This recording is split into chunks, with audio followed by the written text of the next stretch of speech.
I'm very happy to be here today. I'm first time attending this the conference. Looks very exciting, and nice to meet you all here.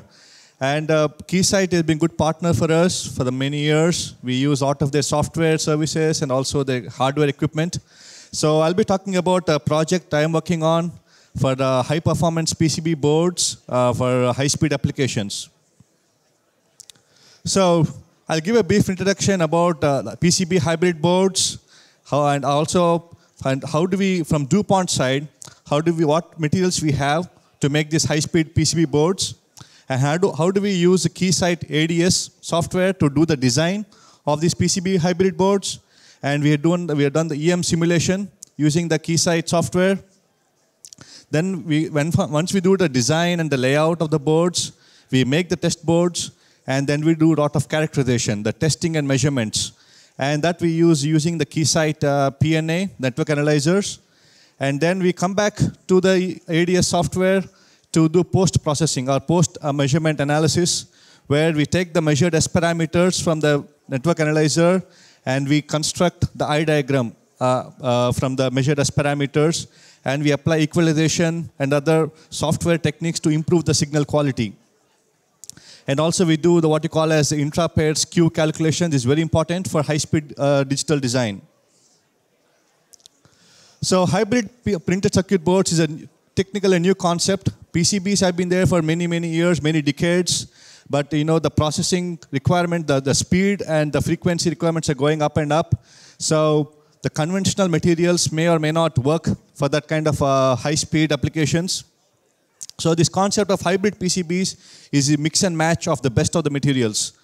And typically, FR4 materials are used for multi-layer PCB boards, but they may not have all the right qualities, right characteristics for high-speed digital design. So what we are proposing here is for the high-frequency layers, we use our DuPont materials, the high-frequency laminate, followed by the FR4 regular PPREG materials. So this is a combination of different types of materials to make these hybrid PCBs. This is being used for RF world, mainly for automotive radars. If you heard about Rogers materials, they use Rogers high-frequency material on the top to make the antennas.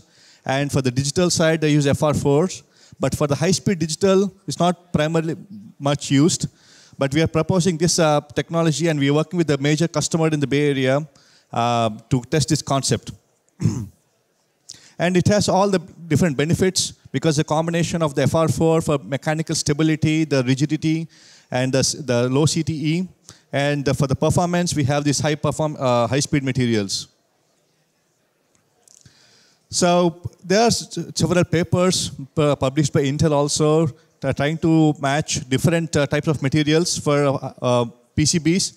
And they have shown that having a complete low-loss materials here, we get very low insertion loss. This is using the FR4. So this is very expensive solution. If you have a mobile phone, Apple iPhone, they use the low-loss materials there. Some of them are ours.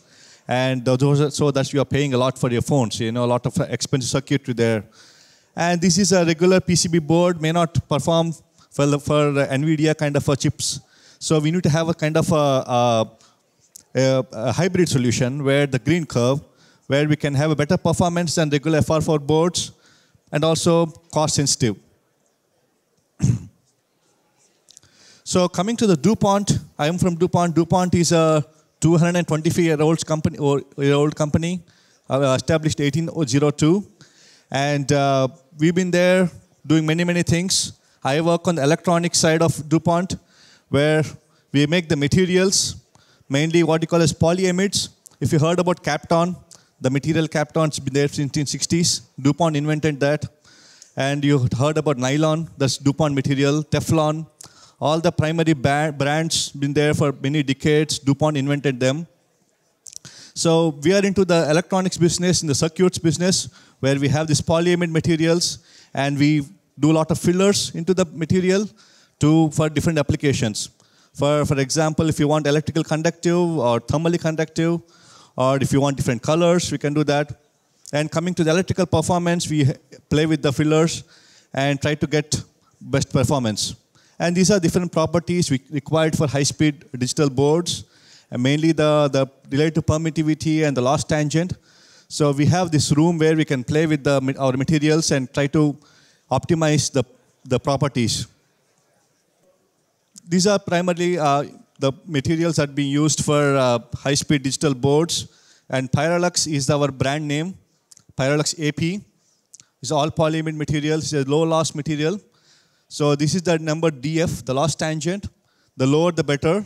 So this is the number we have for our materials. This is the permittivity, the decay. Around 3 is good. So we combine this material and the TK. That's a Teflon Kapton composite material, where we have much lower loss, much lower decay, and try to combine with the available FR4 materials for high-speed boards. We start with the schematic, which I'll show in the next slide, but this is the layout that we have done in ADS, where we can see this is a multi-layer board. This is like 4 layers. These are what you call as strip lines. These are the traces, the copper traces, different lengths we have. We have the vias here, the connectors go in there. So we do use a ADS EM Pro to do the connector design, where we put the connector here on either side. And we have this vias here, and we also do what you call a serpentine pattern to mainly check the connectivity from here to here. We also have what you call as a micro via daisy chain. We have 10,000 vias here, so connecting all the vias. So there's a lot of design work is being done in the ADS software. This is a stack up for that board, where we use this ADS schematic, ADS software, where we can lay out the stack up here. The Pyralux AP is the material that we have, and combined with FR4 materials, and we have these conductor layers. And we do first round of simulation to show how the insertion loss of the PCB board will behave, combining these materials. Then we make the boards, we create the layout, we made the boards. Then we have the boards here, and we use the Keysight equipment here, the network analyzer, to measure the boards. And also we can use some software within the Keysight VNA to make the eye diagrams. But here, these are the measured results, insertion loss for different materials. Again, the red curve is the hybrid board. Here, the upper is better. This is FR4 pure rigid. Now, that's the concept, the test boards. Then we started talking to the customers, the big players. The typical boards they make is at least 16 layers board. So this is again stack up for 16 layers of materials. And we use our material, AP is our material here, combined with the FR4 material they are using already now. And we have different thicknesses of the materials. And then we create the stack up. The layout is much more complicated than what we can do in ADS. But for the 16-layer board, we created the simulation, we done the simulation, and then we made the boards. Then we started measuring the boards for different layers. So these are different conductor layers where we start measuring the performance of these boards. Again, I just want to talk about this graph. This is the frequency. On the x-axis, this is the loss, the signal loss. So if the signal traveling from one end to other end in the PCB, from transmitter to receiver chip, so we want minimum loss.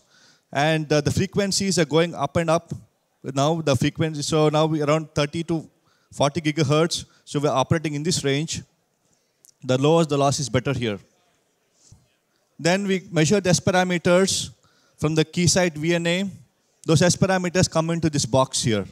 This is called the SNP box, where we can load the S parameters from the VNA. Then we're not a chip company, so we don't have chips to fabricate onto the boards.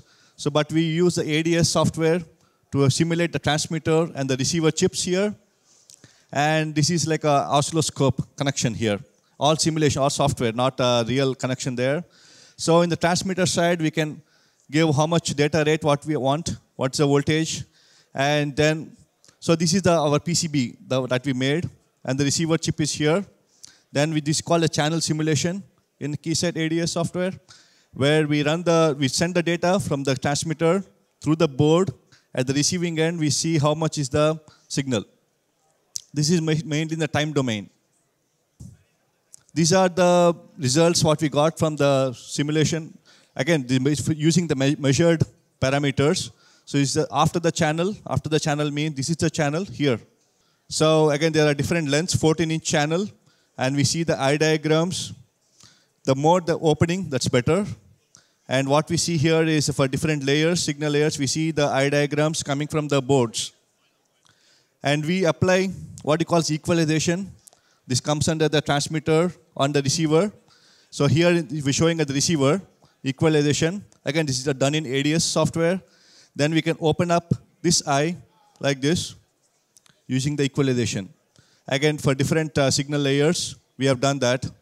And these results we show to the customers. And now we are going to the next step of testing of these boards.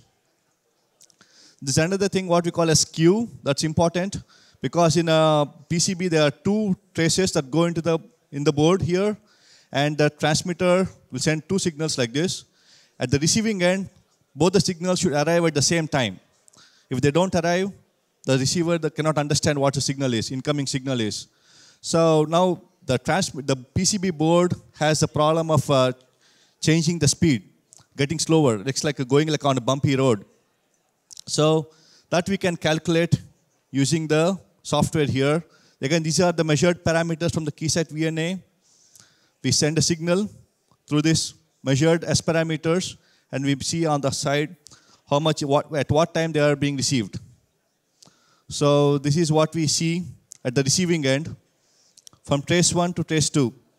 One receiving at 846 picoseconds, that's a time taken for one signal. The second signal going a little bit, going a little bit faster, about 2 picoseconds difference. This is for a 5-inch trace, that's a 14-inch trace. We see some difference, so that we can also analyze using this software and making the boards like this.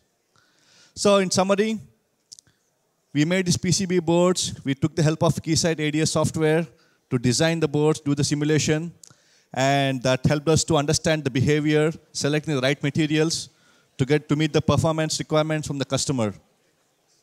So again, ADS has been used for the layout, for the EM simulation, and we use the Keysight VNA to measure the boards. And after measurements, we use again ADS to do the post-processing simulations to understand the behavior of the boards. Thank you. That's all I have.